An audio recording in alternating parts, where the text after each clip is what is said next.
Well, hello, welcome back to my channel. Today I'm excited because I get to do some planting. Well, I get to start some seeds, and the only seeds I can start today, this week, will be my peppers. So I'm going to start my peppers, and then in a couple weeks, I get to start absolutely everything else, and I'll take you along the ride for that. And then 4 weeks from there, I get to plant them into the garden. So let's get started on this, but let me show you what the garden spot kind of looks like. We're using a co-op. It's a community garden for our town, and there's not a whole lot of spots, but not a whole lot of people are actually doing it or have done it in the past couple of years. So we're pretty confident we're going to be able to at least get one plot. We're hoping for two. So let me show you the little tour around that little community garden that we have in our town.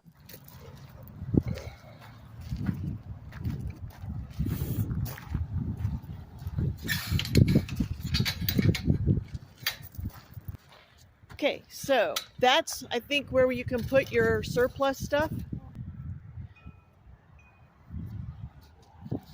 Here's the watering hoses over here to water your garden. That is a wind chime. I think that's the same. Yeah, and it's locked. Yeah. All right, so these are the garden plots.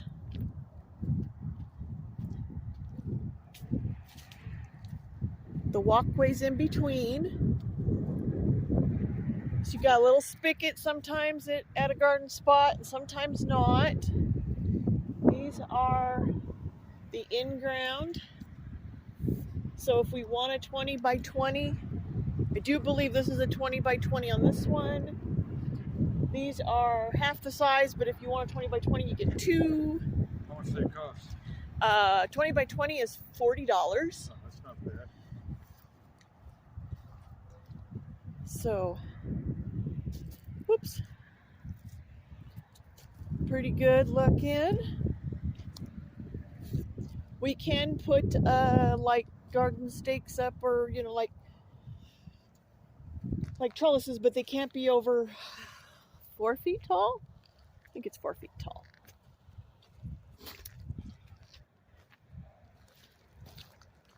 Looks like somebody abandoned in there and didn't clean it up, so they won't be invited back next year.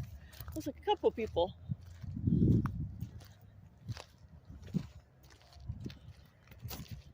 Yeah, somebody left all their tomato plants dead. Shame on them. Somebody left garbage. Not allowed to do that either.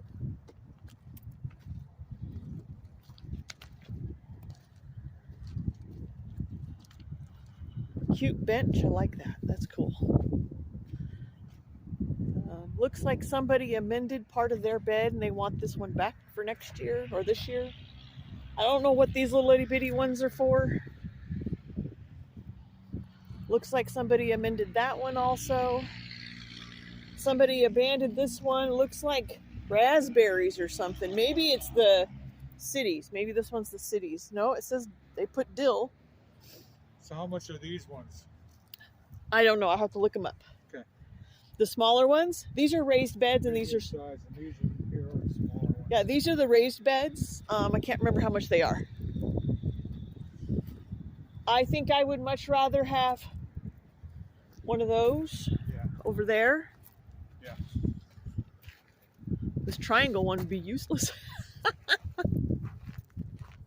But that is our community garden. Say hi, Frank. Hi, Frank. All right, guys. Next time we'll be here, we'll hopefully have a garden spot. Probably trying to do a 20 by 20. Yeah. All right, guys. So I'm going to plant peppers. These are what I'm going to plant, and I got two different kinds. I opened one up, and it has about 15 seeds in it. So I'm going to plant both packets to get the most out of the plants and see how many actually germinate. So I have a piece of paper towel, and I'm going to cut it. I might need to cut it, I might not. I don't think I need to cut it. I think it'll fit. It will fit. So I'm going to put this in my Ziploc bag.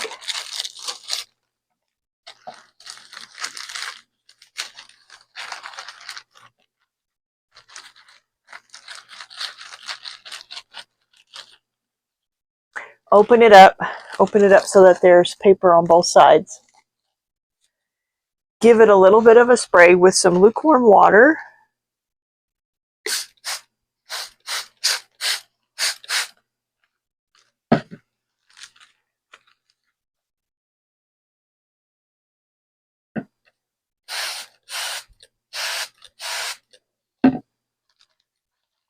These seeds need quite a bit of liquid, so do not be stingy with the water.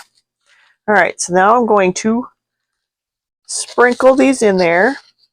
If I can get this open. I'm going to sprinkle them in there, and then I'm going to spread them out.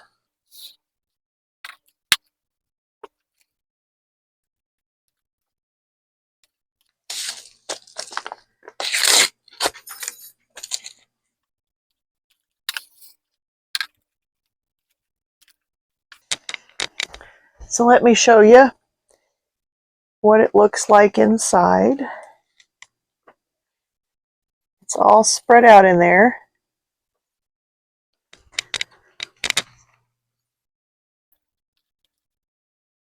And then what I normally do is I give it a little bit of air inside. So I seal it up almost all the way. And then blow in it.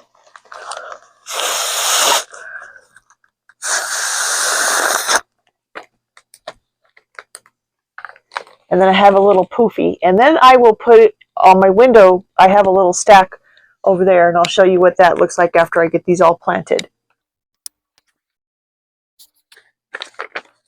I got these at the Dollar Tree. They were 4 for $1. You get, on the peppers, you get 15 per packet.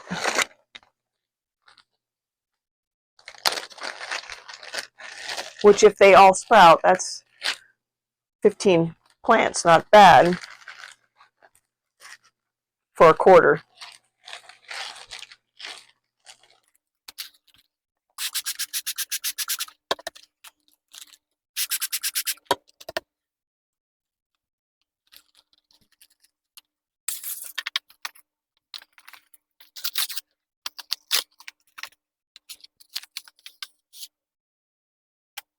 Let's see if I got more on this one. 3, 6, 9, 12, 15. Hey. 18, 21, 25 seeds. So the green ones, I got 25 seeds, which is not bad. I'll sprinkle them in there. Try to spread them out a little bit.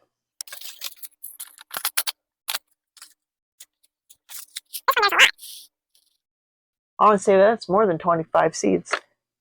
So I guess you get different amounts per different. They just range. I guess they don't count their seeds really.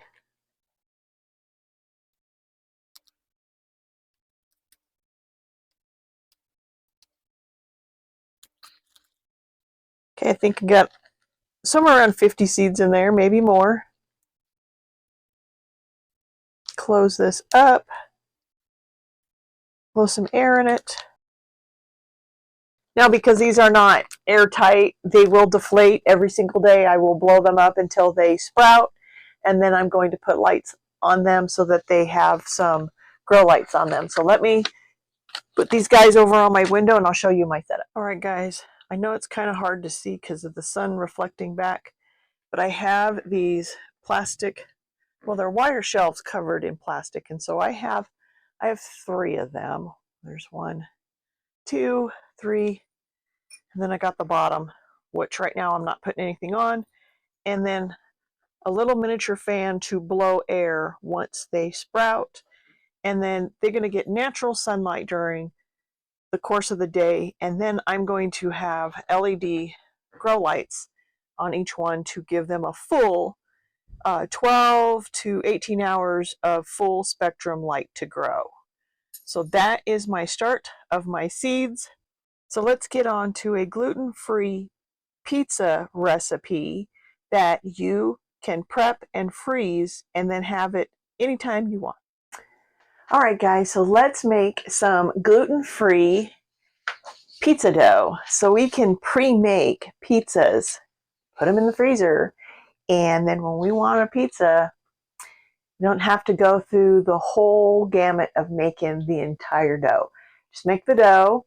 Let me get you moved over so you can see all of the ingredients that's going to go into this. All right, guys, got my recipe here that I printed off, and we're going to start off with 1 packet of instant yeast. Then you want 3/4 of a cup plus 2 tablespoons of water. And then we're going to, you want this water about 100, between 100 and 115 degrees, because you're going to bloom your yeast. So I'm going to open my yeast up, and you're going to put 1 tablespoon of white sugar in. Let me make sure I get all that yeast.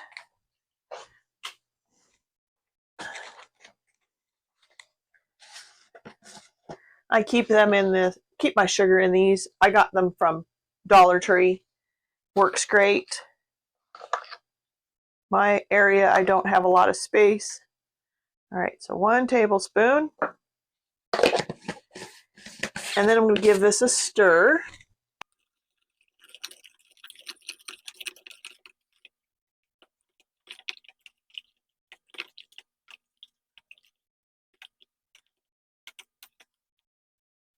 I'm going to set this to the side and let it bubble. Next up on the list is we're going to take a bowl and we're going to whisk together. Need to grab my flour.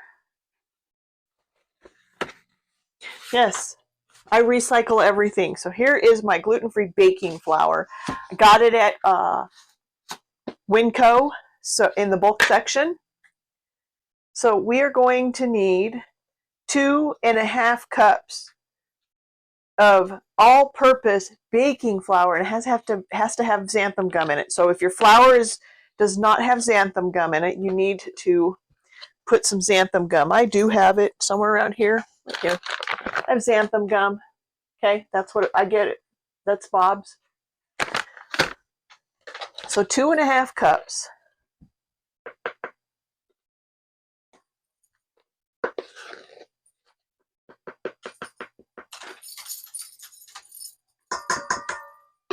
And then I need a half.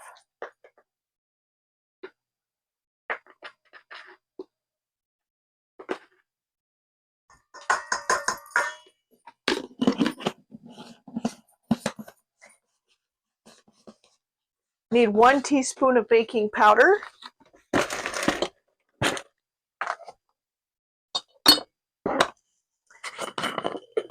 Baking powder.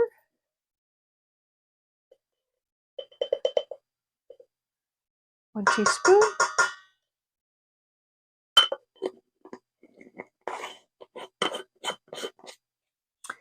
Salt.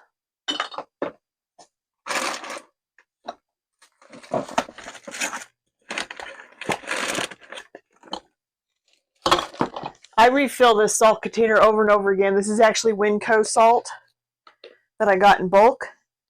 So I need 1 teaspoon of salt.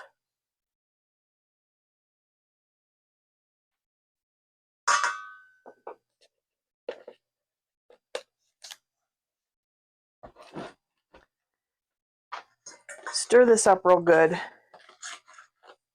so that all of that stuff is mixed in. And then you're going to mix in, so 1 egg,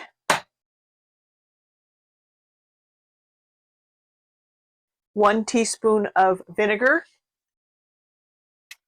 Does not matter whether you use distilled apple cider vinegar, just 1 teaspoon of vinegar.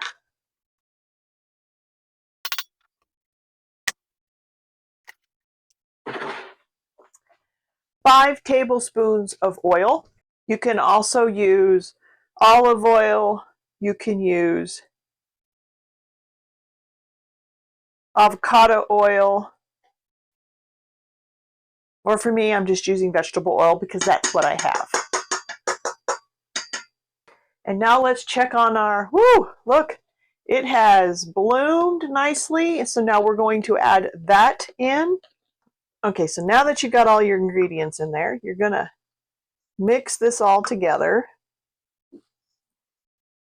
It will be a little sticky.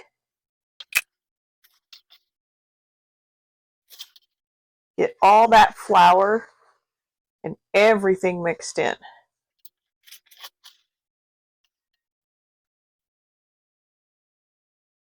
You want all that flour really hydrated because this is gluten-free. You don't want any of them little dry bits, so make sure everybody is moistened. I am super excited about spring. Just got my stuff planted, as you saw. Looking forward to planting even more. Then I can do some meal preps, show you guys gluten-free foods that are made right from my garden. Really great make-ahead meals. I can make spaghetti sauce and pizza sauce right from my garden. You can also do this with your hand. It'll probably go a whole lot faster. So quiet outside today. Oh my goodness. All right, I'm going to mix a little bit with my hand because I want to get all that flour along the edge.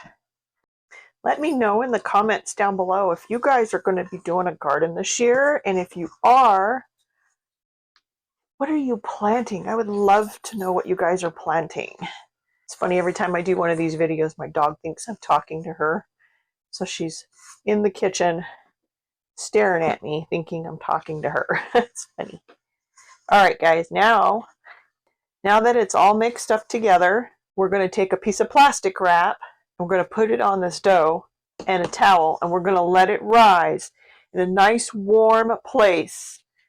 If your house isn't warm, you might want to put it in your oven with just the light on. But let this rise for about an hour. Grab me some plastic wrap.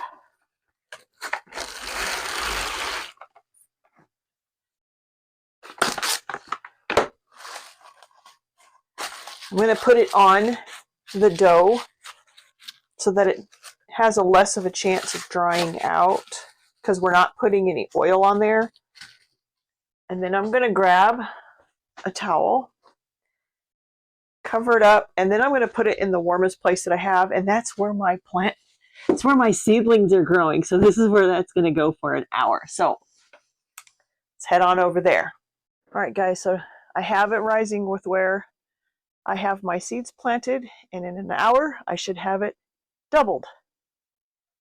All right, guys, while we're waiting for the bread to rise, let's make the meat and the sauce for our gluten-free pizzas.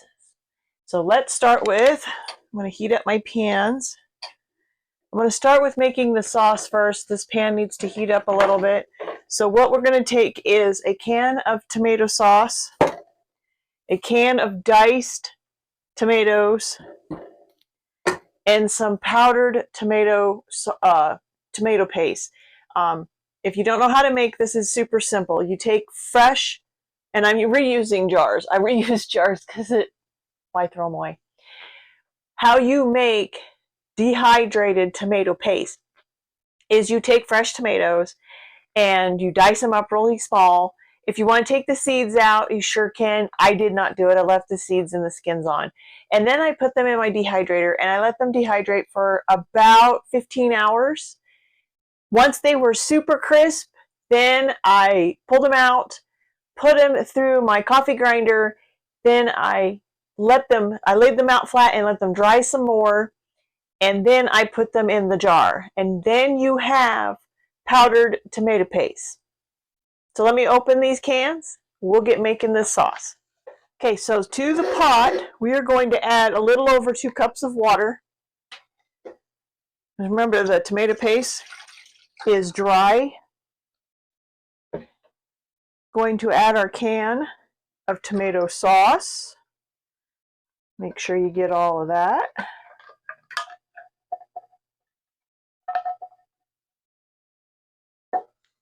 Your can of diced tomatoes.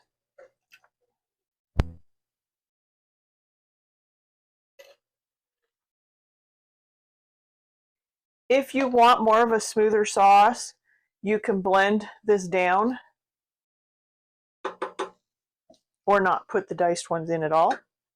And then we're going to sprinkle in about 3 tablespoons of our dehydrated tomatoes.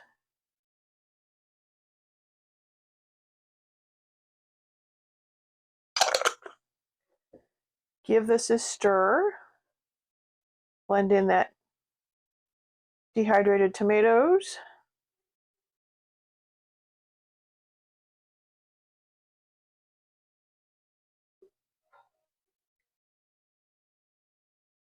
And then we're going to add salt.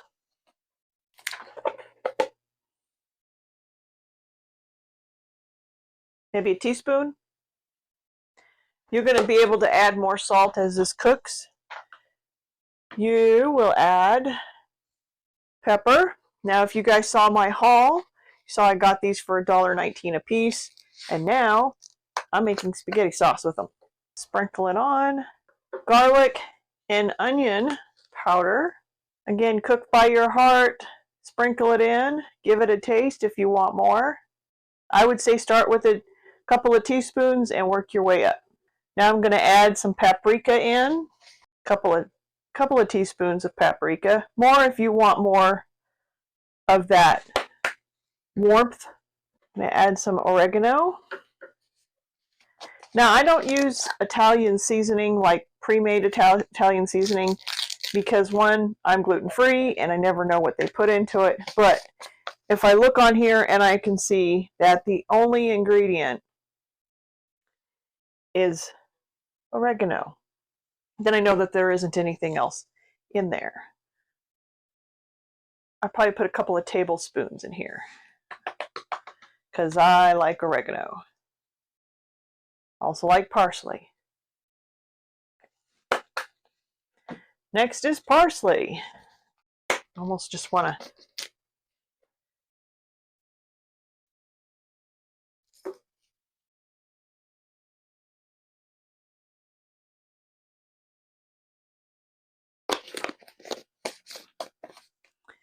and then I'm going to add some chopped chives. I like that onion flavor. I don't have any freeze-dried onions right now. So I'm going to add a whole bunch of chives. That'll make up for my onions. Now I'm going to cook this until it reduces because I want it thick. And right now it's thin. I want this thick and spreadable onto my pizza dough. You don't want it like spaghetti sauce soup. All right, so now while that is cooking,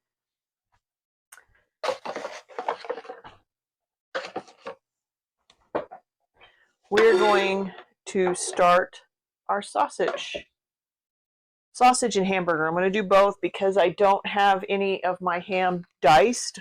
It's still a whole ham. So I'm going to start with my hamburger. And if you saw my grocery haul, you saw where I got these. Super excited. And again, super cheap. So now I'm making pizzas at home for a fraction of the money.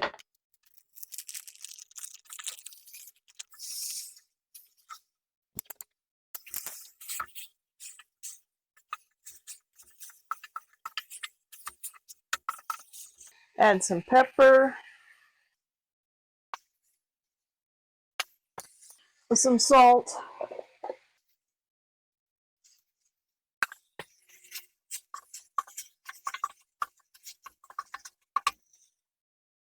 garlic powder and garlic salt, or garlic powder and onion powder.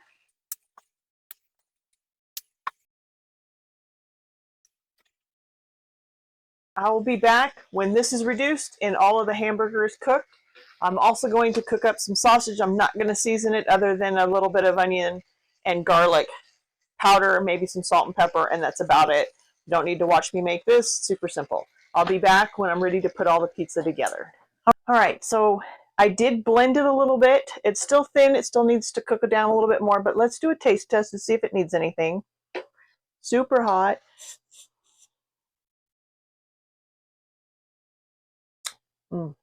I think it needs just a little bit of sugar, just a touch.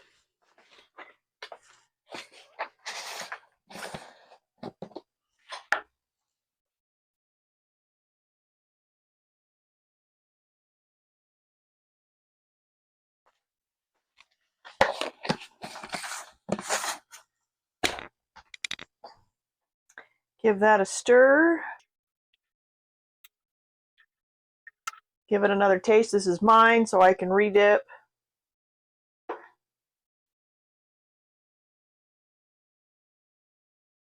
Oh, much better. Much, much better. That little bit of sugar. This is really good. This is going to be really good when it cooks down. Absolutely. So, my sausage is cooked. My hamburger is cooked. I already shredded my cheese, so I will be ready to go as soon as this sauce cooks down. All right, so now it is thickened up a little bit, and I have blended some of it. Give it a check to see if I need to blend any more. I think I do.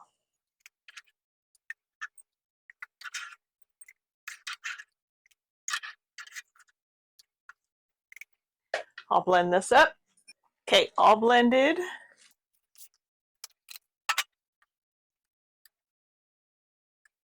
It's actually pretty thick.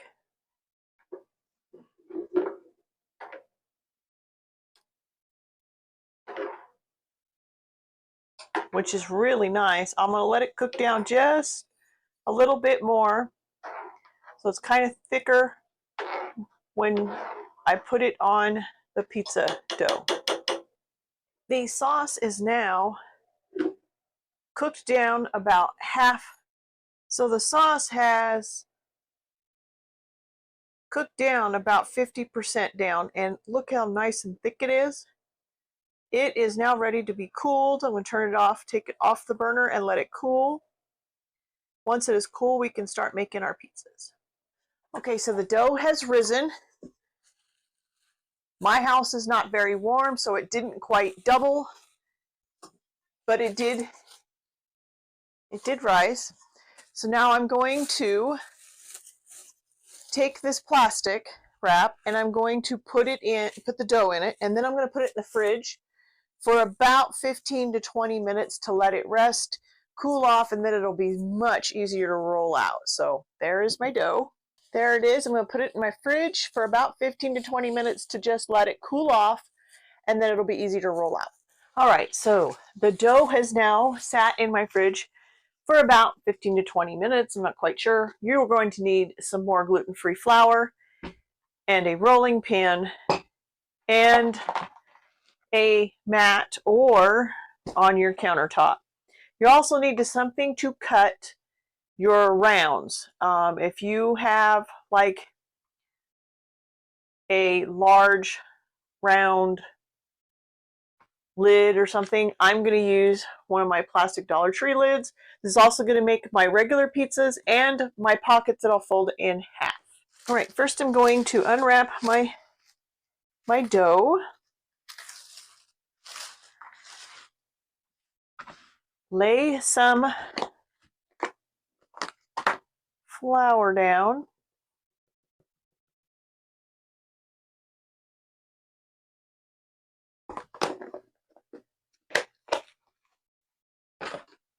Going to move some of it off to the side, and the rest I'm going to spread across my mat.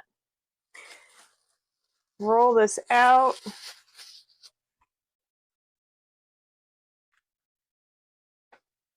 flatten this out.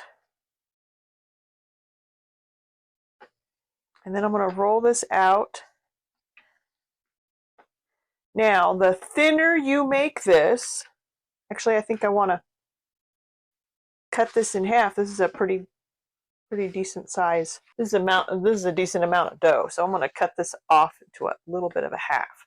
Now, the thicker you make your pizza dough, the longer it'll take to bake. This is not like regular dough. If you're going to make regular flat pizzas, you want to par bake this so that the very center and the bottom is not like doughy. With the pizza pockets, you cannot do that. So I'm going to roll it out fairly thin because I'm going to start with the pizza pocket. They're all the same. There's my first one. I think I want to roll it just a bit thinner. That's pretty thick.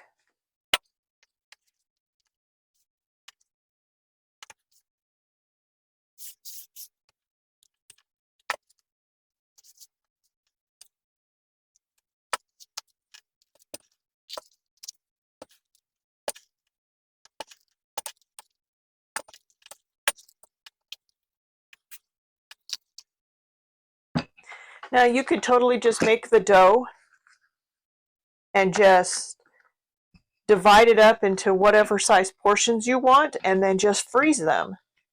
Bake them at a later date. Or you could par bake them and then you just have to put your mixings in and then bake it again. And I'll give you all the info on the second bake.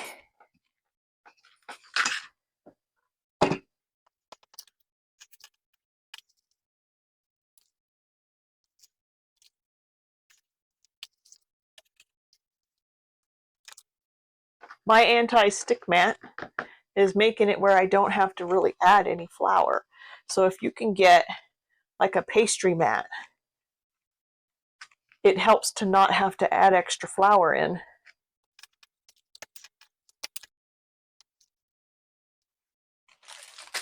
I'm going to put a piece of parchment paper between them. Since they're not cooked, I don't want them sticking together.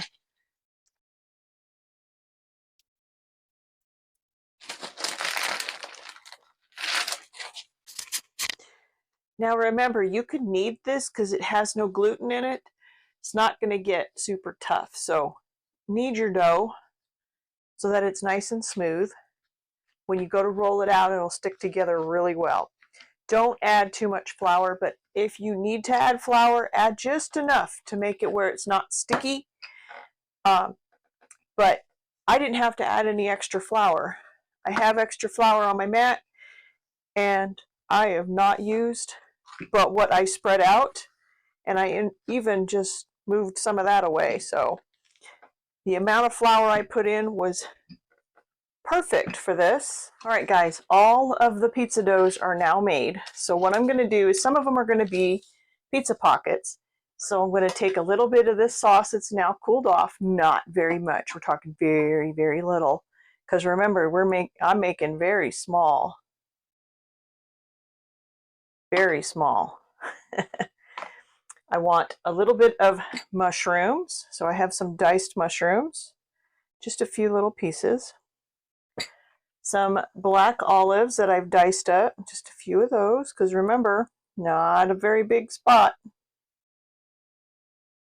And I've also cooked hamburger and sausage. So this one I'm going to do as sausage.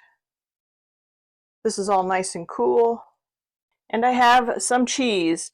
I have a little bit of mozzarella and a little bit of cheddar shredded up in here.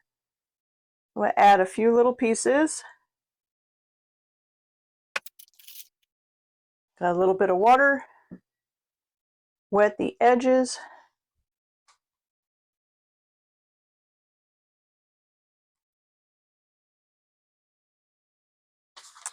Fold it over and pinch it shut.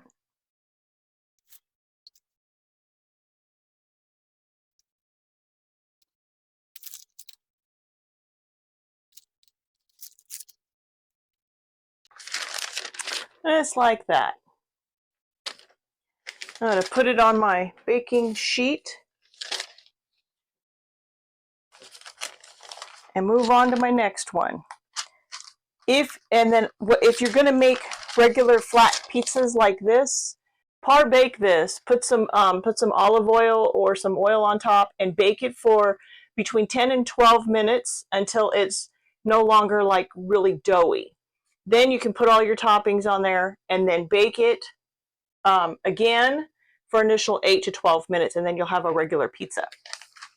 I might make some regular pizzas, but I like these. I like little hand pizzas. Like pizza pockets. That's what I like. And you can make a whole bunch of these, bake them up, and then put them in when they cool. Put them in your freezer, and then when you want one, you just have to reheat it. And you will bake these at 300 or 425 degrees.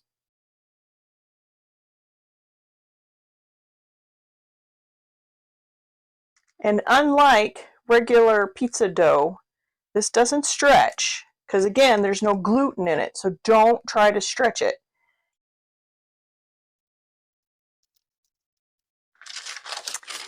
Now, once you get these made, you can brush them either with some melted butter or an egg wash so you get a nice browning.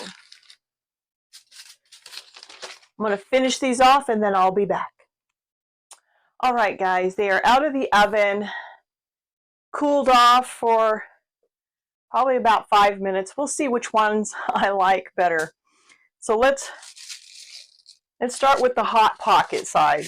Ooh, maybe not. That's still really hot. Okay, so let's try the open pizza. Oh my goodness, look at that. That looks so good. All right.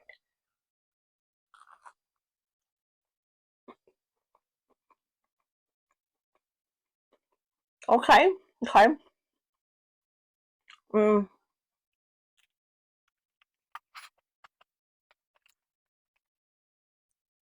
A slightly different texture than, say, pizza dough. Probably because I rolled it out so thin. It's like a pita, like super, like crispy bread. If I didn't roll it out as thin, it probably would have more of like a dough texture. But I'm finding that if I'm making gluten-free bread dough, having the center of it like doughy, I don't really care for that texture. I would much rather have it crispy. These are crispy. In fact, the thinner it is, the better I like it, because that was a really thin spot. Oh my gosh. That is so good. Now, if you want more of a doughy bread and you're okay with the texture of gluten-free breads, I haven't been. Go ahead and not roll it out as thin. But I really want to give this a try. Let me get a knife and cut it. That is what the inside looks like. Looks a little bit more doughy. Not sure if I'm going to like this.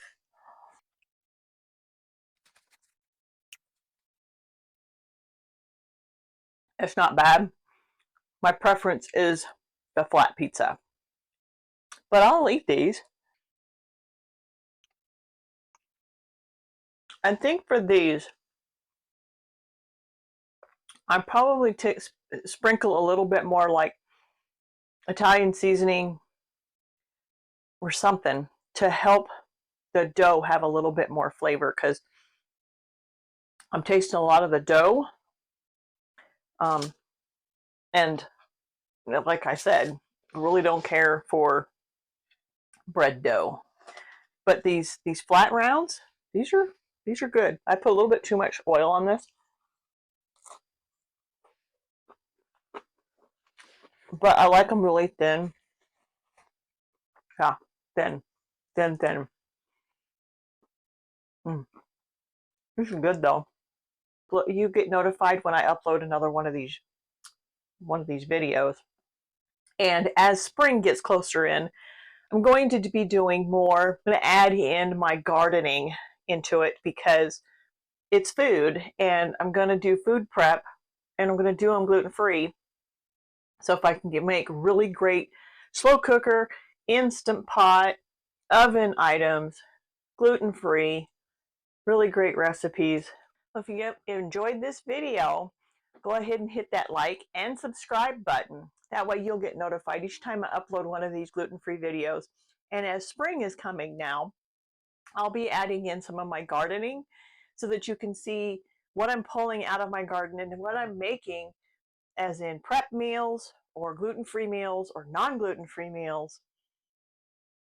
If you want to see them all, go ahead and hit that like and subscribe button. And again, I thank each and every one of you for watching my videos. And until my next upload, bye.